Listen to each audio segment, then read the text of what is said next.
বর্তমান সরকার বাংলাদেশের পূর্ববর্তী যে কোনো তত্ত্বাবধায়ক সরকারের চেয়ে একবারে নিম্নমানের একটা সরকার। পূর্ববর্তী যত তত্ত্বাবধায়ক সরকার ছিল 3 মাস ক্ষমতায় ছিল, তাই না? এই 3 মাসের মধ্যে তারা ম্যাজিক দেখিয়েছে, 3 মাসের মধ্যে তারা আলো ছড়িয়েছে।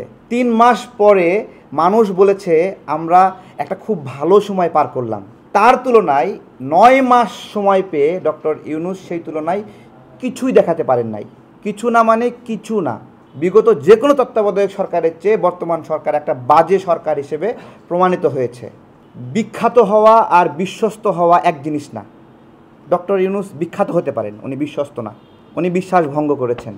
খুব সরল মনে রাজনৈতিক দলগুলো লোভ করে নাই গণ অভ্যুত্থানের পরে, এবং লোভ না করে তারা এই সরকারের অংশ হয় নাই।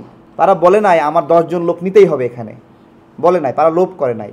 তারা এত কষ্ট করেছে, জেল জুলুম খেটেছে, অপেক্ষা করেছে একটা নির্বাচনের জন্য। একটা নির্বাচন একটা রাজনৈতিক দলের জন্য উপহার। সে অনেক কষ্ট করার পর একটা নির্বাচন পায়। সেই নির্বাচনে সে ভালো অথবা খারাপ করলে জনগণ ম্যান্ডেট দেয় অথবা দেয় না, এইটাই তার জন্য একটা আশীর্বাদ। সেই আশীর্বাদের জন্য অপেক্ষা করেছে। তারা লোভ করেনি, লোভ করে বলেনি এই সরকারের 50% আমার হইতে হবে। সুতরাং এই রাজনৈতিক দলগুলোকে লোভী বলার সুযোগ নাই। বরঞ্চ যারা এখানে ঢুকেছে বিভিন্ন লবিং করে, সিস্টেম করে, তাদেরই লোভ প্রকাশ পেয়েছে। আমরা লোভ করিনি এখনও।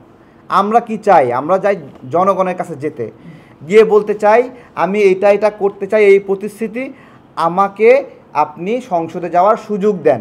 জনগণ আমাকে বিশ্বাস করলে পাঠাবে, না হলে পাঠাবে না। এই সরকার সেই রকম কিছু না। তারা হতে পারে অনেক জনপ্রিয়, একজন আমেরিকায় থাকে, একজন অস্ট্রেলিয়ায় থাকে, একজন নোবেল পুরস্কার পেয়েছে, তো এগুলো আন্তর্জাতিক পরিমণ্ডলে তাদের অনেক থাকতে পারে, অনেক পরিচিতি থাকতে পারে। কিন্তু বাংলাদেশের পরিমণ্ডলে তাদের অবদান 000 বিগ জিরো। ডক্টর ইউনূস বলে না 30। আমিও বলি ডক্টর ইউনূসের অবদান বাংলাদেশে 30, কোনো অবদান নাই এখানে তার।